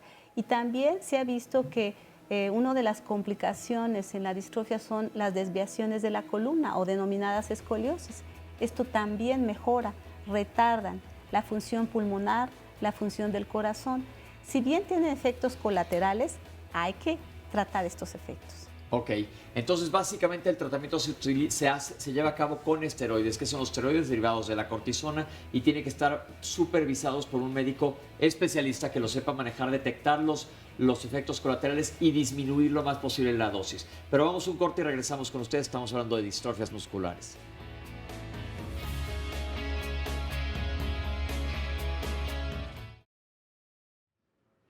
Seguimos hablando de distrofias musculares y estoy aquí en el público que tenemos más experiencias personales que nos quieren compartir. Comencemos con Leticia. Hola. Sí, hola, ¿qué tal? Bueno, yo lo que les quiero compartir, yo tengo una hija con distrofia muscular Duchenne, es niña, tiene 14 años. Ella desde los 4 años está tomando el esteroide, el de Deflazacort, y pues la verdad ahorita se encuentra muy bien. Yo lo que le quiero decir a los papás es que no le tengan miedo a los esteroides, que se arriesguen, vale la pena. A los papás, a los doctores quiero decirles también que no se queden ahí, que por favor necesitamos más médicos que sepan de esta enfermedad. En agosto va a haber en el Instituto de Rehabilitación un simposio. Ojalá que vayan, que tengan más asistencia de médicos, enfermeras, no sé, personas que se relacionen con esta enfermedad. Y bueno, es una enfermedad que es para toda la vida. También nosotros como papás nos involucramos en eso, nos sentimos parte de ellos, son nuestros hijos finalmente. Y no se desanimen, sean constantes, no les tengan miedo a nada. Una vez que ya sepan el diagnóstico, arriésguense a tomar, a darles a sus hijos este medicamento, a darles sus terapias, esas son básicas, indispensables, sean constantes y pues nada, pues ellos nos mueven, son nuestros hijos, finalmente por amor lo hacemos y adelante. Gracias, muchas gracias. Y Lilian, ¿tú qué nos quieres comentar? Buenas tardes, yo soy Lilian. Mi experiencia de vida en este trayecto de lo que se llama distrofia muscular es ya hace más de 20, 25 años. Es tremendo porque aquí en la ciudad es difícil. En el interior del país, en provincia, es mucho más difícil. La ignorancia y la falta de conciencia y unidad y equidad en cuanto al ser humano como persona no va. Yo sé lo que es vivir solo con distrofia muscular. Yo sé lo que es vivir completamente sola con una distrofia muscular a donde vas y te dicen eres flojo. O vas ante un médico y te dice, oiga, doctor, es que me diagnosticaron distrofia muscular. Sí, pero levántese. Claro, no o vas a conoce. una institución, hablando ya de integración a la sociedad, vas y pides ayuda y dices, oye, yo vivo sola, oye, no, yo necesito la ayuda física. Y me dicen, sí, te voy a dar un teléfono para que vayas a determinada institución. Digo, caramba, pero si tú me estás diciendo que me vas a ayudar, que me vas a apoyar como persona discapacitada, quizás limitada físicamente, pero de la mente y del alma, yo no estoy discapacitada. ¿Cuál sería tu comentario? Mi comentario para la gente es tener conciencia, ¿sí? ¿Verdad? Conciencia en que si hay una distrofia muscular, ok, vamos al médico, pero vamos a ver hasta dónde podemos con el... Tienes una distrofia muscular, te quedas sentado y te vas a quedar ahí. Es mentira. Yo sé que los músculos afectan, por supuesto que lo sé, pero por eso estoy aquí, porque hoy por hoy yo me levanto sola, después de un momento de estar sufriendo y diciendo, bueno, Lilian, estás sola, levántate, y me levanto. Hay muchas instituciones que dicen, sí, apoyamos, pero el apoyo, verdaderamente, no tan solo es físico, es económico. A mí me pueden decir, te doy para tus pasajes. ¿A qué hora me levanto de la cama? Cuesta 2, 3, 5 segundos. No, cuesta lágrimas, cuesta coraje y cuesta decir, voy a pararme porque puedo. ¿Sí? Y no se vale que nos digan, no, quédate ahí sentado, no puedes. No se vale que nos digan, no hay reactivos. No se digan que en el país nos digan, no se puede, no hay avance. Por supuesto que sí hay avance. Y es lo que estamos viendo. Y estamos viendo, ¿no? Viéndolo. Por supuesto que sí hay. El objetivo de este programa Ajá, es crear conciencia, justamente. Claro. ¿Para qué? Para que apoyen también a las instituciones. Yo me he puesto, y los doctores son aquí, me he puesto de que me pongan investigación, que me ayuden. Si todos los chiquitos con tratamiento y terapia física han tenido una calidad de vida, yo, que lo he hecho sola al 1000%, tengo el derecho y merezco que se me dé una oportunidad de existir, como hay otras Lilian, en el interior del país, Claro. en provincias. Hay muchas Lilianes, hay muchas distrofias muscular, pero la peor es la del alma y la inconsciencia, ¿sí? Se necesita aporte, se necesita dinero, sí lo hay, pero vamos a integrarlo a donde verdaderamente necesitamos, a donde vamos a valorar esa apoyo. En el extranjero hay oportunidades, sí. Yo me he puesto y les he dicho, caramba, aquí estoy yo. Hagan las investigaciones contundentes. Yo me pongo. ¿Y has entrado a protocolos de investigación? Yo he puesto, cuando vamos con la doctora, yo les digo, o van la doctora, yo les digo, yo estoy aquí. Pero ahora no sé si lo han puesto a protocolo o no, porque a mí lo que me ha detenido es esto, el aporte físico. Y el aporte monetario también. Yo sobrevivo con 600 pesos de una beca de discapacidad. Tengo una niña de 14 años, bendito sea Dios, está sana, ¿sí? Pero también hace falta mucha inconsciencia. Mucha conciencia.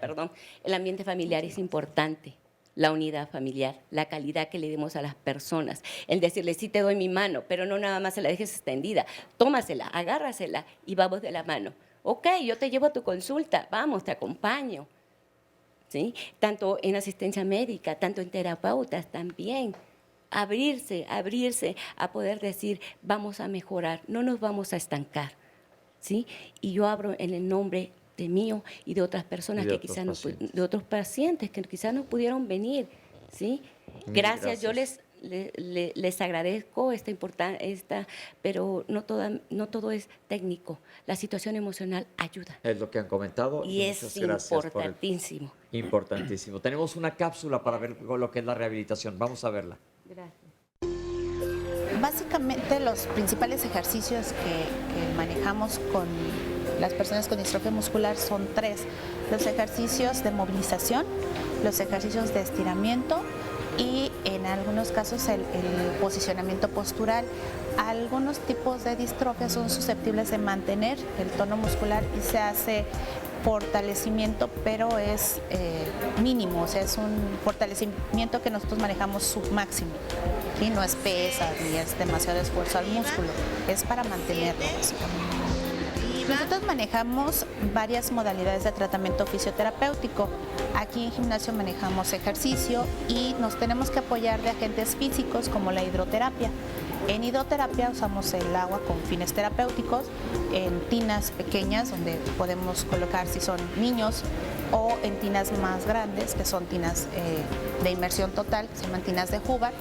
Y bueno, estas tinas tienen agua caliente, que es un primer elemento importante, y tienen turbinas. Esas turbinas nos hacen que el agua tenga cierto movimiento y trabajamos con los efectos mecánicos del agua. O sea, es agua caliente que está en movimiento.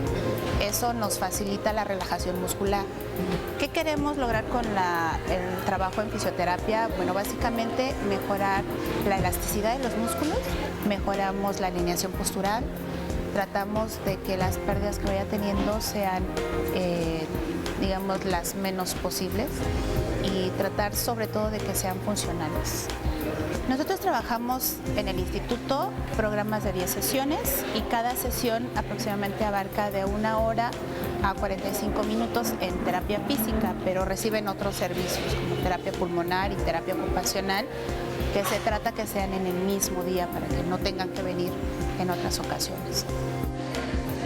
Son padecimientos degenerativos, entonces lo que nosotros buscamos, por lo menos en las primeras 10 sesiones, es mejorar la elongación del músculo y mejorar postura, que eso sí puede ser visible en estas primeras 10 sesiones.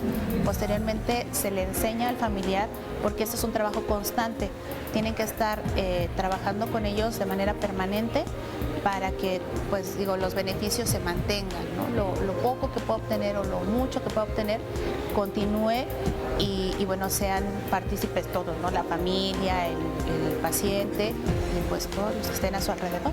Parte importante es el que el familiar aprenda lo que tiene que hacer en casa. Nosotros hacemos el tratamiento y vamos involucrando poco a poco al familiar para que él lo vaya haciendo. A muchas mamás les da un poco de temor trabajar con sus niños porque sienten que los lastiman, pero nosotros les enseñamos que, bueno, haciéndolo de la manera más adecuada, podemos trabajar sin ningún problema. Vienen con nosotros a aprender los ejercicios en un lapso de 10 sesiones, pasan una evaluación con el médico y quizás si se requieren algunas otras cosas de ajuste o algunos otros detalles, vuelven con nosotros otras 10 sesiones y trabajan en casa. Posteriormente siguen evaluándose por lo menos cada 6 meses y dependiendo los cambios que vayan teniendo, vuelven con nosotros, ya sea para un programa de 10 sesiones o para solamente ajustar con un programa que nosotros le manejamos de enseñanza, que es una plática más o menos de 1 hora, donde se les refuerza un poco lo que ya se les enseñó, donde el paciente externa dudas y donde realmente pues se ve si están trabajando en su domicilio o no. Seguimos en Diálogos en Confianza hablando de distrofias musculares y comentando con el público, que les agradecemos todas sus experiencias y que compartan sus vidas con nosotros. Y tenemos aquí un apoyo, un mensaje de socorro que está en la Fundación Socorrola.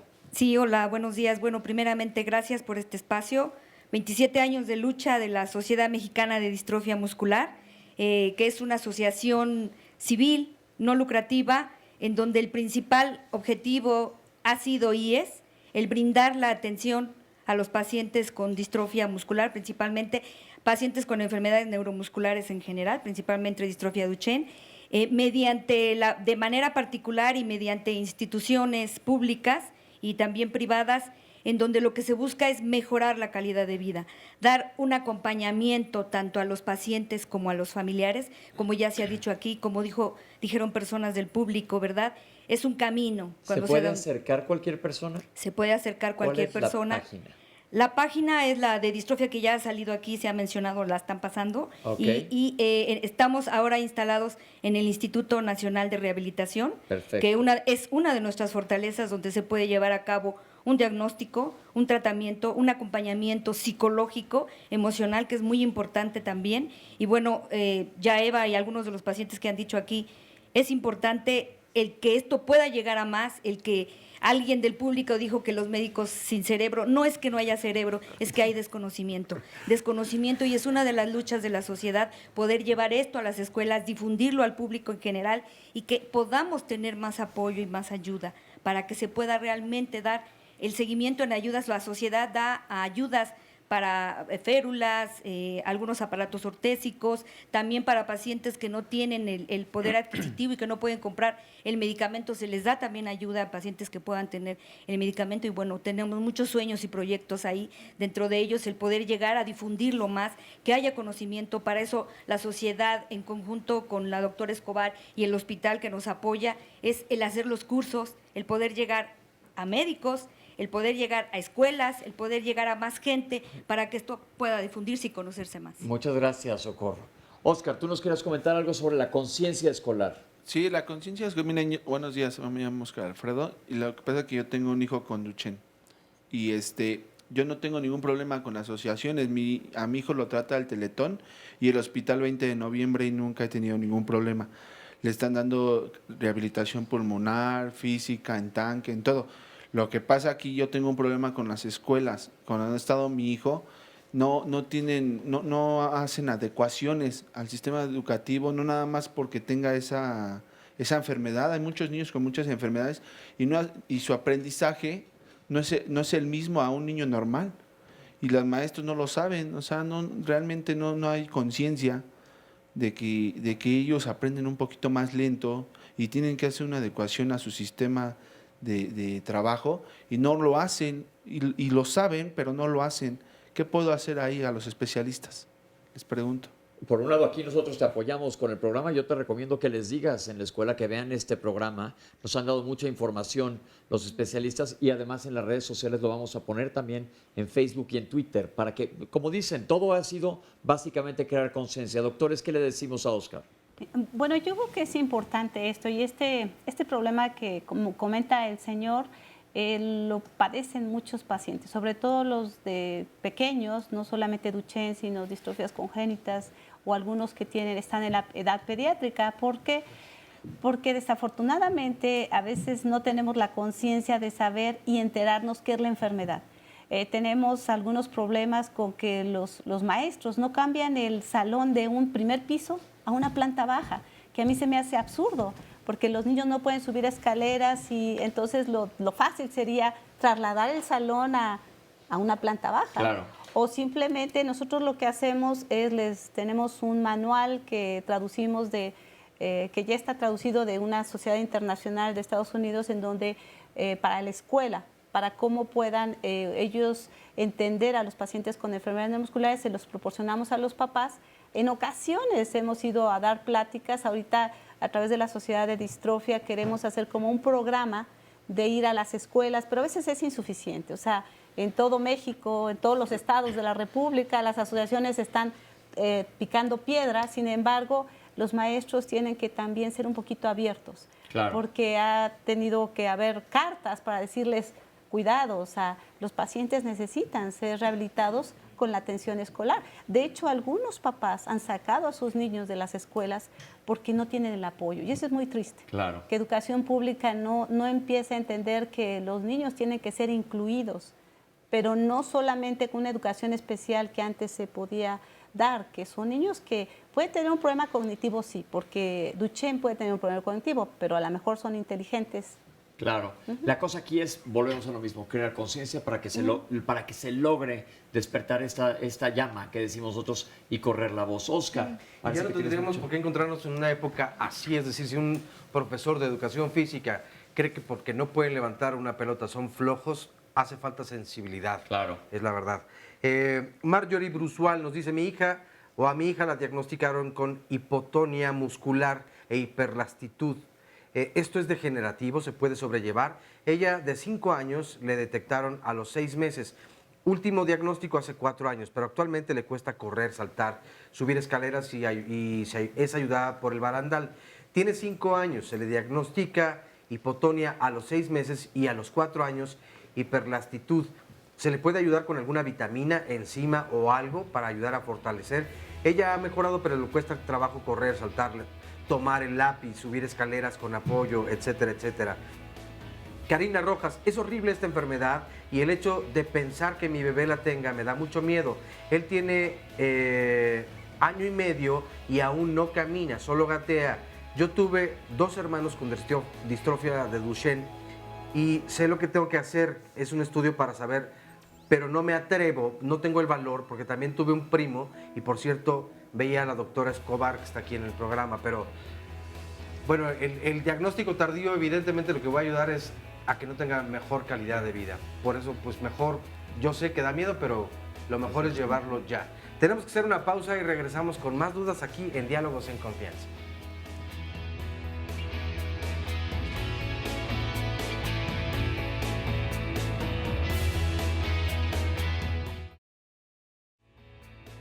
¿Qué tan frecuente es que tengas dolor de estómago, diarrea, que a lo mejor se presenta el estreñimiento? Cuando comes una comida picante, ¿tienes alguna inflamación, hay algún malestar? ¿O después de dormir o antes de dormir? ¿Qué tan frecuentes son los dolores de estómago? ¿Sabes lo que es el síndrome de intestino irritable? ¿A qué médico debes acudir o cuáles son los posibles tratamientos? Si bien esto no es una causa de muerte, sí puede afectar desde luego la calidad de tu vida. Así que atenderte es lo mejor que puedes hacer. 53 41 44 35 el teléfono para que llamen y aparten su lugar la próxima semana, los lunes de salud. Vamos a ver el resumen de la segunda parte del programa. Y lo primero que se ve es la estructura del músculo, si este músculo guarda una estructura normal o tiene una estructura ya con invasión de tejido adiposo, grasa y tejido fibrótico. El diagnóstico no es fácil, se platica con los familiares en relación a eso. Son clínicamente heterogéneas. Y el diagnóstico de certeza, como lo mencionaban en la cápsula, está fundamentado en el análisis de la secuencia del DNA. La importancia de este estudio radica en que muchas veces al llegar a ese diagnóstico de certeza se evita la biopsia muscular. Si llega un paciente, una familia bien encaminada a un instituto en donde conozcan, tengan experiencia en este tipo de patologías, muchas veces se ahorra la biopsia muscular, ¿no? Los efectos secundarios no se ha visto a nivel internacional cuándo se quitan, cuándo se retiran. La terapia ocupacional es una parte de la salud que ayuda a los pacientes o contribuye a mejorar su calidad de vida. Trabajamos propiamente, como su nombre lo dice, con la ocupación. Dependiendo la edad del paciente es lo que vamos a trabajar con él, ya sea en el ámbito escolar o laboral. Trabajamos con la capacidad que el niño tiene, no con la capacidad que le falta. Entonces tratamos de base a la edad. Si es un niño en edad escolar que todavía camina, lo que hacemos es habilitarlo para que sea competitivo en el área escolar. Si es un niño que tiene ya cierta limitación, tratamos de que tenga un rol ocupacional en la familia, o sea, tiene que tener una tarea. Y si ya es un niño de custodia, tratamos que sus actividades de ocio no se descuiden, o sea, un poquito de cultura y recreación, juego con los niños. Algo que les cuesta mucho trabajo a los niños cuando usan silla de ruedas es pasarse a la cama, o los papás cuando los tienen que cargar a veces no saben usar bien su mecánica corporal. Entonces lo que tratamos de hacer es asesorarlos para que no se vayan a lastimar ninguno de los dos. En el niño con limitación trabajamos mucho en la cama porque es donde pasa mayor parte del tiempo. En el caso de los talleres, por ejemplo, hoy preparamos unas trufas. Lo que buscamos en el niño es que trabaje texturas, trabaje aromas, seguridad para desenvolverse, socialización, ¿no? Y que recuerde cómo se elabora un proceso, que tenga un producto final, que la actividad sea significativa para el niño. Y por último, la caminata. Como no hay mucha fuerza, se tropiezan fácilmente, entonces hay que entrenarlos en la marcha para que no pierdan la seguridad de moverse al bajar y subir escaleras, cómo tienen que vencer obstáculos cuando alguien pasa y los empuja. Entonces se trabaja un poquito la defensa para que el niño pueda desenvolverse en su medio y a la vez pues que no pierda la capacidad de socializar con otros niños. Las sesiones las manejamos media hora a 40 minutos durante 10 días. Se le da un programa de entrenamiento para que el paciente cuando se vaya a casa lo haga. Y cuando son talleres que ya tienen que tener un producto finalizado, se les da a veces 20 sesiones. Los principales beneficios es que tiene un rol ocupacional, o sea, que tenga actividades que esté ocupado, como quien dice, que tenga sus y que sean significativos para él, para ayudar a su calidad de vida. La asesoría y la información pues puede hacer desde luego la diferencia. Más llamadas y comentarios. Nos dice Asegurado Consciente, el tamiz neonatal debería de incluir precisamente esta prueba. Yo creo que con tantas enfermedades tan raras debería de existir al nacimiento ciertos exámenes para saber que tu hijo está sano o no. Enrique Valle pregunta a los especialistas, ¿qué tipo de relajantes musculares potentes se pueden adquirir en México? Porque Dantrium Satix, ¿qué otro relajante muscular potente en México se encuentra? Porque no hay ni Lioresal, ni Dantrium, ni menos Satix, nos comenta. Luz Q, estas enfermedades pueden ser detectadas en el tamiz, también nos vuelve a preguntar. Jessica Antolín, ¿cuál es la diferencia entre distrofia muscular y la poliomiositis? Perdón, exacto. En ambos afecta el músculo. Gracias. María Luisa Aguilar, tengo un niño de 5 años. Él nació con un problema que se llama cerebro costomandibular. Él caminó a los 2 años, él caminó a los 2 años, 11 meses. Cuando camina mucho se cansa, pesa 12 kilos y mide 1 metro. Trae zapato ortopédico con plantilla. La nutrióloga dice que está muy aguadito de los músculos. ¿Él podría tener una distrofia muscular? Sofía Telles, tengo distrofia muscular. Empecé hace como 7 años aproximadamente, pero me están saliendo unas bolitas en la espalda baja, en el busto y en las ingles. Actualmente me fatigo mucho y quisiera saber las opiniones de los especialistas. ¿Cuál es la diferencia entre distrofia muscular y miastenia gravis? ¿Y dónde podía acudir? Tomo Mestinón nada más y antes tomaba antidepresivos. Alma Rosa, los especialistas recomiendan las células madre para este tratamiento. Pablo Isaac Herrera Reyes, hay una planta llamada moringa, la cual me gustaría saber qué beneficios puede traer consigo para los diferentes tipos de distrofias que se conocen. Gladys Velasco Flores, tuve un hermano con distrofia muscular, se le diagnosticó y trató de ayudar en todos los aspectos. Él logró ser locutor, comentarista de radio, de fútbol, disfrutó jugar en una cancha o hablando sobre esta. Agradecemos mucho a todas las personas que ayudaron a Moisés Velasco, trabajó con Raúl Orbañanos, el señor Murrieta y gente que le brindó apoyo. Felipe Valera, no puedo mover la mano. Acudí al neurólogo y me dijo que era Parkinson y que máximo me daban 12 años de vida. Visité a otro neurólogo y descartó el Parkinson. Probablemente era el túnel del metacarpo. Me realizaron estudios y todo está normal. Un tercer neurólogo me dijo que probablemente era una distonia. El último médico me dijo que no sabía qué tenía, pero yo sigo sin mover la mano. ¿Qué es lo que puedo hacer? Y finalmente, Leticia Márquez, me parece alarmante que digan que para atender a los niños con distrofia se refieren a que debe ser atendido por el neurólogo, cuando lo correcto es que los atienda el neuropediatra.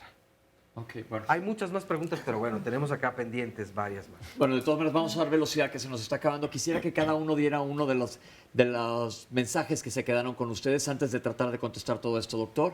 Pues, bueno, hay algo que es importante comentar, que es sobre el diagnóstico de portadoras, sobre todo en Duchenne. Una de las personas que habló comentaba que había tenido primos y tíos con distrofia de Duchenne. Entonces, ella puede ser portadora, sí puede ser. Lo ideal será hacer un estudio genético, un estudio de DNA, y entonces se puede detectar. Pero para eso se tiene que empezar por el paciente. Hay que detectar primero la mutación en el paciente para después buscarlo en las hermanas o en la mamá, en caso de que sea ella portadora. Y eso es muy importante. Okay. Hay algo también que es, acá tenemos a una mamá de esta Valeria, que ella tiene Duchenne. Es poco común en niñas, pero sí se presenta, sí se llega a presentar. Aunque el caso de ella es un poco particular. Ok, doctora, ustedes hablando de un manual, si nos quisiera decir.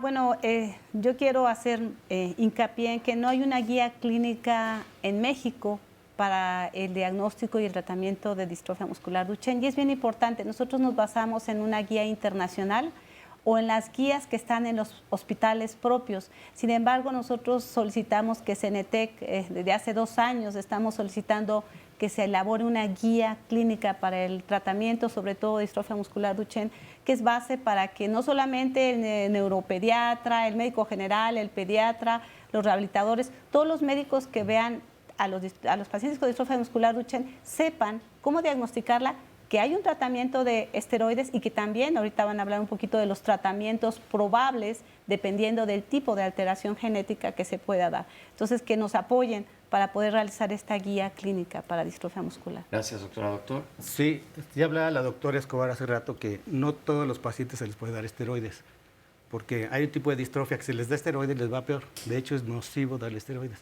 Entonces, están probando nuevos tratamientos como trasplante de células, ya lo decía en uno de los comentarios, células madre, otros intentos de hacer terapia que no son curativas, son paliativas, pero lo que se intenta es que el músculo vaya a favor de la regeneración y no la degeneración. Se mencionaba de algún producto natural, alguna planta.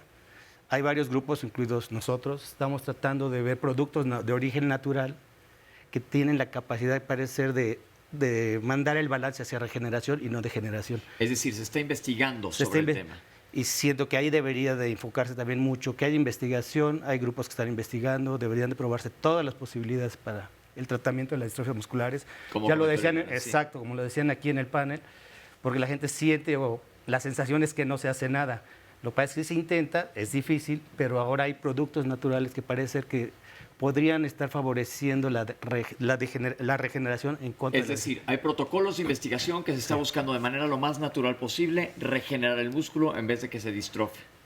Exacto, o protocolos de terapia génica, donde se trata de corregir también la mutación, que no son fáciles, o trasplante de células también para tratar de corregir. ¿Esto está en investigación o ya está para todo el mundo? Porque la gente nos lo va a preguntar. No, está en investigación, hay que aclararlo. Pero, perdón, en Europa sí está el Atalorén.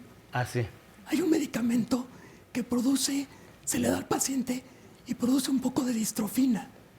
Solamente que es en unos tipos de pacientes. No en todos. Que tienen de lesión del exón. Tiene que ser definitivamente dado por un médico especialista y el medicamento lo tenemos disponible en el país. Lo tienen que conseguir de fuera. Sí, y solo es en algunos casos, no es en todos. Ok, pero la cosa es aquí que mucha gente no le quede la duda de que, ahí está mi respuesta, sino que sepa que está en investigación o para casos específicos. Sí. Definitivo, doctor. Justamente llamar la atención a los protocolos de investigación. En el instituto nosotros tratamos de recrear modelos experimentales para estudiar este tipo de enfermedades.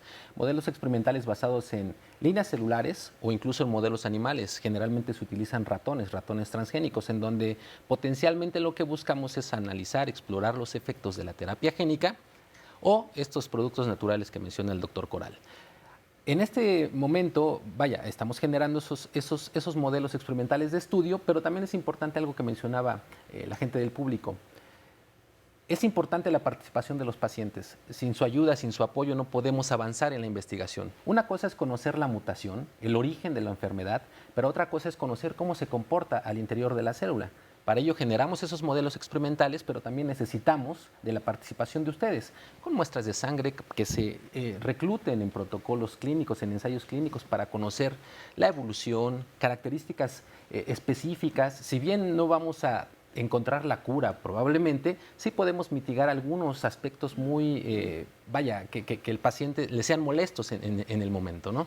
Entonces, es importante llamar la atención para la participación de los pacientes en protocolos de investigación, pero también hacerles ver que estamos trabajando en modelos experimentales de estudio para este tipo de enfermedades. Perfecto, porque para que no se desesperen, sí se está buscando, se está luchando, se está investigando.